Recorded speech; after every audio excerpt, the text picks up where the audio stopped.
안녕하세요. 금속재료 나합격 가람쌤입니다. 이번 시간 금속재료 시험법 중에서 인장시험에 대해서 같이 공부해 보도록 하겠습니다. 이 인장시험은 5년간 한 7문제 정도가 출제가 됐네요. 출제율은 한 60% 정도 되고 있습니다. 뭐 60%라면 필기에선 그렇게 높은 비중은 아닌데 중에 그 필답형이라든가 또 기본적으로 재료의 기본 성질이라고 할 수 있는 인장시험에 대한 이 SS 커브, 인장시험으로 나오는 그 SS 커브는 반드시 알아둬야 되기 때문에 이번 시간 출제 여부와 출제 빈도와 관계없이 굉장히 중요한 내용이라고 할 수 있습니다. 그래서 같이 한번 살펴보는 시간을 갖도록 하겠습니다. 자, 인장시험기의 종류부터 보도록 할게요. 종류는 1번 항에는 암슬러, 발트윈, 올센형, 인스트론, 모블, 페더하트, 시즈마, 시마증 아닌가? 하여튼 시즈마형 이렇게 해서 여러 종류가 있는데, 이것들은 이 일렬은 거의 다 이제 설명하는 건 제조회사입니다. 제조회사마다 좀 방식이 차이가 있습니다. 그래서 인스트론 전기 구동형을 주로 쓰거나 유압식을 쓰기도 하고요. 발트인 또 일본의 시즈마형 이런 이제 제조회사에 따라 인정시험기 타입이 약간 분리가 되는 경향이 있습니다. 그리고 산업용에서는 제일 많이 쓰는 게 이제 암슬러형이죠. 30에서 50톤 정도가 가장 많이 사용되고 있습니다. 그리고 연구 목적에서는 인스트롱형이 제일 많이 쓰이고 있습니다. 연구 목적에서는 인스트롱, 그리고 MTS라는 회사 모델도 많이 쓰이고요. 그리고 여기 나온 시즈마형, 이것도 굉장히 많이 쓰이고 있습니다.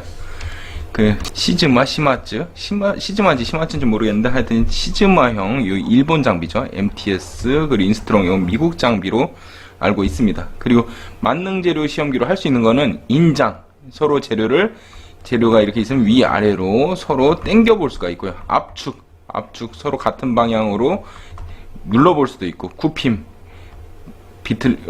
볼 수도 있고, 이제 전단을 시험을 할 수도 있습니다. 그 외에도 피로 크리프 시험도 만능 재료 시험기로 가능합니다. 근데 이제 우선 기본적으로는 인장 압축은 기본적으로 되는데, 요 뒤에는 이런 기능들은 이제 만능 재료 시험이 가능은 하나, 아마 옵션을 구매해서 그거에 맞는 지그를 장착해야지 되는 걸로 알고 있습니다. 하지만 일반적으로 요 시험이 가능하고 대표적으로 하는 건 인장 압축을 제일 많이 합니다. 예전에 선생님이 인천에 있는 모 연구원에 다니던 시절이 있었는데, 그때 인장시험이 굉장히 많이 땡겼습니다. 그때 선생님이 연구원 근무할 때 많이 쓰던 장비가 MTS 그리고 인스트롱, 요 장비를 굉장히 많이 썼죠. 근데 선생님 썼을 때는 개인적으로 MTS 또 시마츠형도 많이 씁니다. MTS 굉장히 좋았던 장비였던 것 같아요. 이제 선배들이 이제 되게 민감한 장비니까 조심해서 써라 이렇게 했던 기억이 납니다. 하여튼 굉장히 많이 쓰이는 이제 시험 방법이라고 할 수 있어요. 재료에 굉장히 기본이 되는 그런 성질로서 인장시험을 굉장히 많이 합니다. 그래서 인장시험편의 규격을 보도록 할게요. 인장시험편은 크게 1호랑 4호 시험편이 굉장히 많이 쓰이고 있습니다. 어려울 거 없습니다. 1호는 판재입니다. 판재. 그리고 4호는 봉형 시험체라고 할 수가 있어요. 그래서 세부 규격을 보자면은 표점거리는 판형의 경우에는 표점거리 L이 한 200mm, 그리고 평행부 길이는 220mm, 요 부분이죠. 평행부 부분은 여기, 곡률 반경, 요 반경은 25R로 돌려가지고, 이런 형상으로 만들어진 게 이제 판재를 시험하기 위한 1호 시험편이라고 할 수가 있고요. 또 4호 시험편은 여기 표점거리 L이 50이 되고, 그리고 평행부 길이는 P는 한 60 정도, R은 14R로 이렇게 15R로 가공된 게 이제 4호 시험편이고, 여기에 이제 여기 표점거리 부의 지름은 14mm로 이제 가공을 했습니다. 이 표준 시험을 하기 위한 시험편 모양이 이렇게 1호와 4호로 되어 있습니다. 그래서 요거 주로 1호 시험편은 판재를 시험하고요. 4호 시험편은 주로 봉제나 각재도 이렇게 동그랗게 가공을 해서 이제 시험을 하고 있습니다. 응력 변형률 곡선 한번 보도록 하겠습니다. 굉장히 중요한 이제 내용이라고 할 수가 있는데, 우리 뭐 기능사 필기뿐만 아니라 얘는 이제 나중에 필답 시험이나 기사, 산업기사에서도 굉장히 많이 나오는 내용입니다. 그래서 응력 변형률 곡선에서 보면은 중요한 포인트들이 A, B, C, D, E, F 이렇게 있죠. 그래서 A부터 A는 여기까지가 변형률과 응력이 비례한다고 해서 비례 한계라고 하고요. B는 이제 여기까지가 탄성의 영역이다 해서 탄성 한계. 요 C점은 이제 C점과 D점은 항복점입니다. 물에 대해서 항복을 한 거죠. 그쵸. 탄성에 대해서 항복을 해서 요 뒤로는 이제 소성 변형이라고 할 수가 있습니다. 다시 돌아오지 않는 그런 변형, 소성 변형이라고 할 수 있고, 탄성은 다시 돌아오는, 원래 성질로 돌아오는, 원래 형상으로 돌아오는 그 변형이 이제 탄성 구간이라고 할 수 있는데, C나 D 이상은 이제 소성 변형이라고 할 수가 있어요. 그래서 C를 상항복, D를 하항복점이라고 합니다. 근데 이 상항복, 상항복은 모든 금속에서 나오는 특징은 아니에요. 일반적으로 연강이나 뭐 이런 이제 그 강재에서, 강의 종류에서 많이 나오고 있고요. 비철이나 이런 재료에서는 잘 나타나고 있지는 않습니다. 그리고 이를 일반적으로 인잔 강도라고 하지. 인잔 UTS라고 하는데 Ultimate Tensile Stress라고 하는데 이게 최대 인장 강도, 흔히 인장 강도라고 하고요. 이 F점이 일반적으로 파단점입니다. 파단점. 그래서 재료의 극한 강도를 나타내는 건 요 인장 강도 2점이라고 할 수가 있는데, 일반적으로 내가 상용 재료, 뭐 다리를 논다던가 자동차를 만든다던가 할 때 이 재료의 한계는 일반적으로 탄성 한계 정도. 소성 변형이 일어나면 안 되겠죠. 그 제품이 더 이상 쓰이지 않는 거잖아요. 탄성하게 안쪽으로 대부분 설계가 이루어지고요.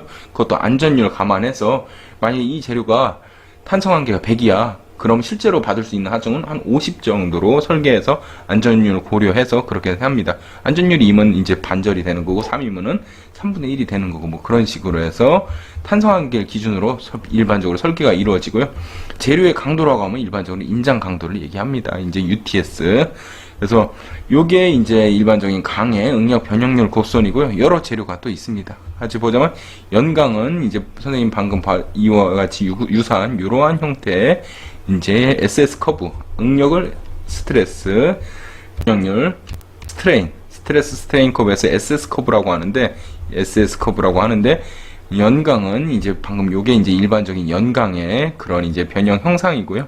여기 보면 주철은 이렇게 높은 응력까지 가지 않고 이제 낮은 응력으로 이렇게 돼서 이렇게 어느 정도 변형을 줘서 끊어지는 이런 형상을 갖고 있습니다. 그 외에도 이제 요게 이제 중요한 이제 곡선 여기랑 이제 어드바이스에 나온 요 그래프들이 중요한데 가끔 이제 기능사 필답 시험에 나옵니다. 그래서 탄성 재료는 쭉 올라가서 끊어지는 이런 모양, 소성 재료는 여기서 이렇게 늘어나는, 초소성 재료는 굉장히 많이 늘어나는 이런 형태가 이제 탄성 재료, 소성 재료, 초소성 재료고요. 특히 요 문제가 이 그래프가 많이 나오는데 주철은 이렇게 하중에 올라가서 짧게 끊어지는, 변형이 작은 요게 주철입니다. 실질적으로 이건 사실 주철이 아니라 이게 경강이에요. 경강이 이런 식으로 변형이 되고요. 경강은 이렇게 높게 올라가서 좀 이제 변형이 주다가 이렇게 끊어지는 모습. 황동구리 알미늄은 연신이 좋죠. 그래서 쭉 늘어나는 이런 모습을 했는데, 알미늄은 어느 정도 버티다가 이제 저하하면서 이렇게 늘어난 모습. 구리 황동은 이제 꾸준히 연신율과 하중이 증가하는 모습을 갖고 있는데, 황동보다는 구리가 더 연신율이 좋죠. 합금화를 시키면서 연신율은 좀 떨어지기 때문에, 하지만 강도는 좀 높고 이러한 특징을 갖고 있습니다.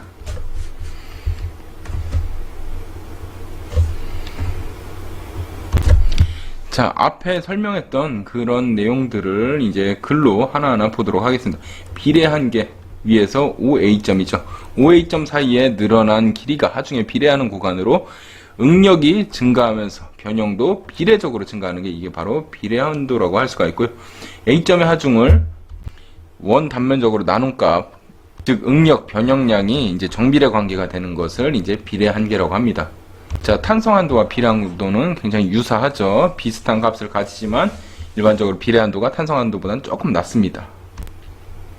자, 다음으로 탄성 한계가 있죠. 엘라스틱 리미트. 탄성 한계인데 OB점, B점까지가 이제 탄성 한계라고 할 수가 있는데, 요 점은 이제 OA까지는 이제 그 길이와 하중에 비례한 구간이라고 할 수가 있는데, A부터 B점까지는 이제 하중이 증가하면서 그 늘어난 길이도 비례하지는 않습니다. 탄성 변형은 하중을 제거하면 원상태로 돌아오는 걸 이제 탄성 한계라고 하죠.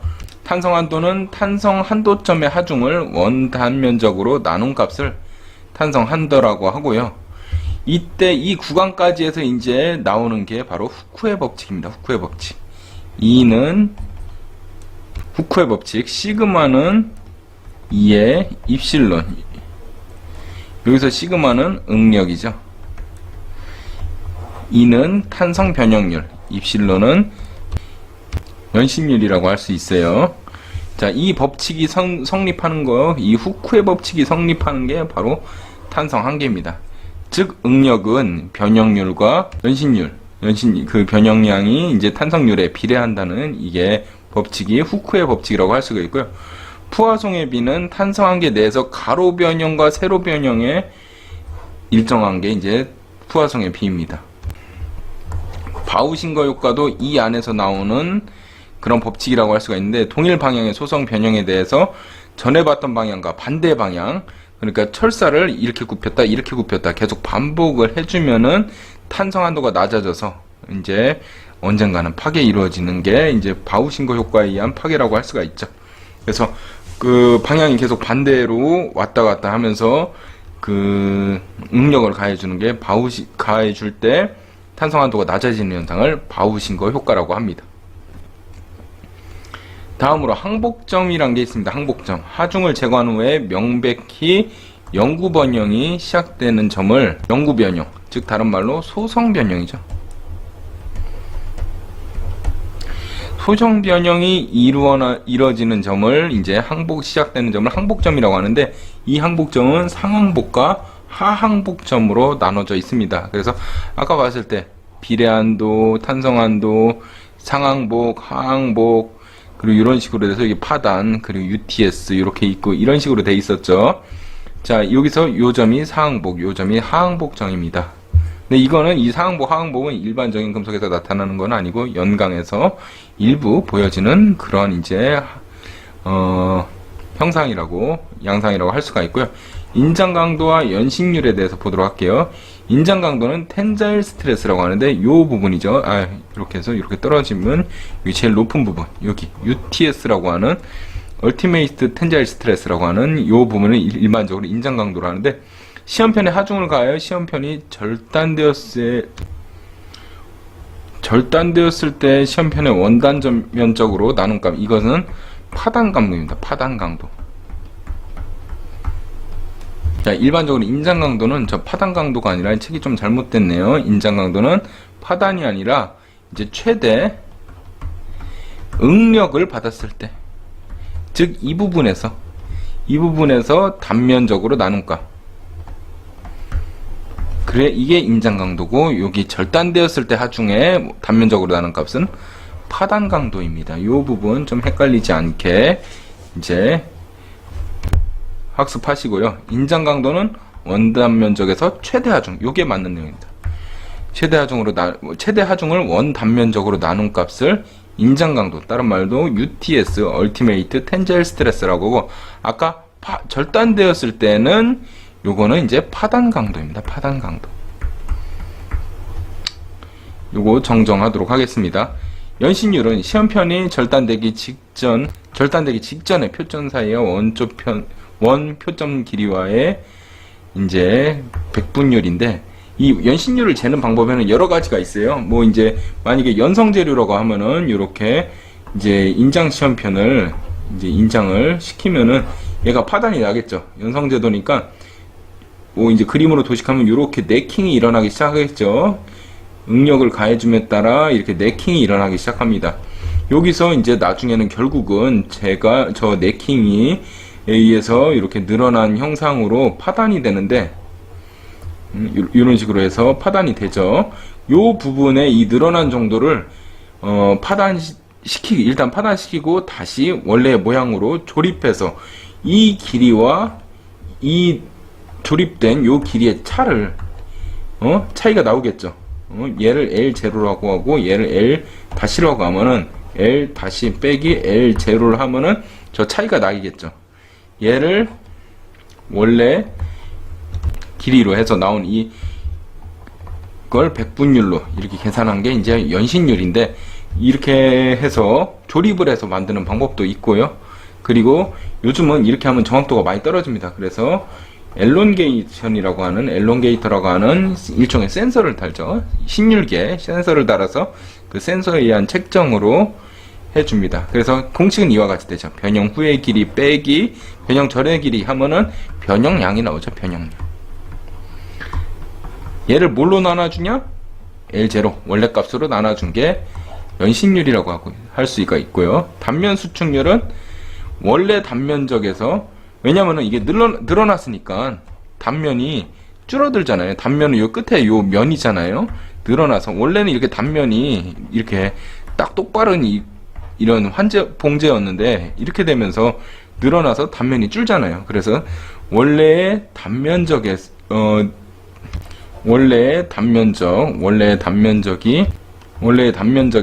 변형 후 단면적을 빼주고 원래 단면적으로 나눠준 거, 이게 바로 단면 수축률입니다. 이거랑은 반대죠. 이제 길이에 의해서는 얘 늘어났으니까 그 나중에 거를 처음 거에 빼고 처음 걸 나눠줬는데, 단면적에 대해서는 처음 거에서 나중 걸 빼고, 이거 잘못됐습니다. 요 앞이 제로고 요게 1이네요. 나중 걸 빼주고 원래 거로 나눠주는 게, 이게 바로 단면 수축률이라고 할 수가 있습니다. 단면은 줄었기 때문에 그렇게 되는 거죠. 자, 다음으로 내력에 대해서 보도록 하겠습니다. 내력은 0.2%의 영구 변형에서 에서의 하중을 시험편에 단면적으로 나눈 값을 내력이라고 합니다. 내력. 인장곡선에서 내력을 구하는 방법은 0.2%의 F점에서 하중 연율 곡선의 직선 부분을 이런 식으로 평행선으로 긋고, 그리고 이점에서 하중을 A0로 나눈 값을 이제 내력이라고 하는데, 얘는 이제 어떤 때 쓰냐면은 항복점이 두드러지지 않을 때, 그럴 때 이제 이런 기준으로 여기까지를 그냥 소성 변형 탄속력 영역으로 보고 이렇게 해서 0.2 옵셋법으로 해가지고 항복점을 구하는데 내력을 사용하곤 합니다. 항복점을 임의로 결정하는 그런 방법이라고 할 수가 있어요. 자, 다음으로 개념 잡기 문제 2문제 정도 기출 문제를 통해서 오늘 배웠던 내용 익혀보도록 하겠습니다. 평행부의 지름이 14mm인 인장시험편을 사용하여 10mm 지름, 이거 그러면 판이에요, 봉이에요? 봉이죠, 봉. 그리고 14mm인 인장시험편, 이거 그럼 무슨 시험편이죠? 네, 그렇죠. 이게 4호 시험편이죠. 4호 시험편을 통해서 인장시험을 사용하여 인정시험을 한 경과 항복점의 하중이 4,320kg 퍼스, 그리고 최대 하중이 6,590 이었을 때 인장 강도는 얼마인가? 인장 강도는 어떤 하중을 단면적으로 나눈다고 했죠. 근데 이게 어떤 하중에서? 1번 항복점, 2번 최대점, 3번 파단점. 그쵸?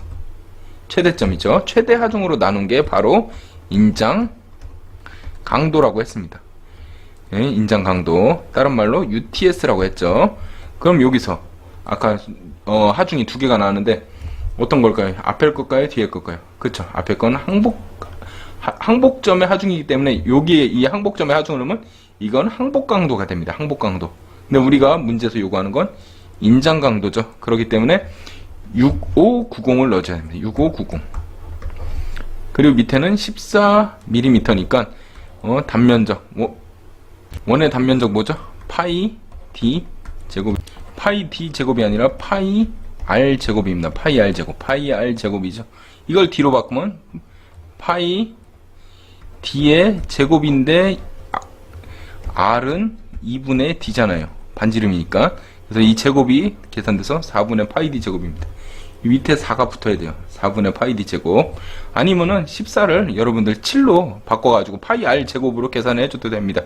그러면은 결론적으로 6590에서 파이 곱하기 14니까 반지름이면 7에 제곱을 해주면 42.8 kg 펄스 퍼 밀리미터 제곱이 됩니다. 그래서 답은 3번이 되죠. 콤마가 찍혔네요. 그리고 요거 좀 공식이 헷갈릴 수가 있는데 아래 A0를 구하는 방법은 두 가지가 있죠. 4분의 파이 D 제곱을 해줘도 되고, 만약에 내가 이거 4분 이게 걸리적거려. 그렇다면은 파이 R에 제곱을 해줘도 됩니다. 같은 겁니다. 편한 방법으로 계산해 주면 되겠습니다. 여기 근데 좀 이제 풀이가 잘못 나왔네요. 7일로 된 걸로 봐서 이건 R을 해준 것 같아요. 14를 반으로 나눠줘서 이제 단면적 구해주고 최대 하중을 단면적으로 나눠준 값이죠. 그래서 정답이 42.8이 됐습니다. 이 답이 3번이네, 3번. 자, 인장시험의 결과로 측정할 수 없는 것은 연신율 측정 가능한가요? 네, 연신율 측정하는 방법 두 개 있댔죠. 조리법, 파괴한 다음에 그걸 다시 이어서 원래 사이즈랑 비교를 해서 구하는 방법, 조리법이 있고, 또 하나는 그쵸, 신율계를 사용한 방법. 그렇기 때문에 연신율 측정 가능합니다. 인장 강도 측정 가능하다고 했죠. 단면적으로 나눈 값인데 뭘 단면적으로 나눈 거예요? 그쵸, 최대 하중을 단면적으로 나눈 값, 이것도 인장 강도입니다. 그리고 단면 수축률을 구할 수 있죠. 예, 그 원래 단면을 이랑 이제 늘어났을 때 줄어든 단면, 그 비교를 해가지고 구하는 단면 수축률 가능합니다. 스크래치 경도 가능한가요? 이건 안 되죠. 이제 경도는 경도 측정법이죠. 그렇기 때문에 스크래치 경도는 안 되기 때문에 답은 4번입니다. 자, 이렇게 해서 이번 시간 선생님과 그 인장 시험에 대해서 같이 공부해 봤습니다. 내용 간단히 정리를 해보게요. 이제 인장 시험기의 종류에 대해서 이제 많이 배웠습니다. 이제 그 연구용으로 선생님 예전에 연구소 다닐 때 인스트롱이랑 MTS 시마스형 많이 썼다고 이제 했고요. 그리고 인장 시험편 구격 1호, 4호 두 개 있죠. 판형은 1호, 봉형은 4호. 그리고 표점거리랑 그 각각의 표점거리와 단면적을 하기 위한 지름, 이런 것들 잘 알아두시기 바랍니다. 이제 4호의 지름은 14mm 지름입니다. 지름. 응력 변형 귤곡선, 여기에서 중요한 이제 그 재료마다 어떻게 틀린지 요 꼭 집어 어디바이스에 나온 요 이제 재료마다의 양상, 이것들 잘 봐둘 필요가 있고요. 그리고 SS 커브에서 A, B, C, D 이점이 어떤 걸 뜻하는지, 비례 한계, 탄성 한계, 항복점, 인장 강도, 연신율에 대해서 같이 정리를 해봤습니다. 그리고 그거에 따른 이제 공식 알아봤고요. 이제 또 그걸 응용한 문제들 같이 한번 풀어봤습니다. 이번 시간 이렇게 인장 강도까지 공부를 해봤고요. 다음 시간 우리 압축 시험에 대해서 같이 공부를 해보도록 하겠습니다. 지금까지 가람쌤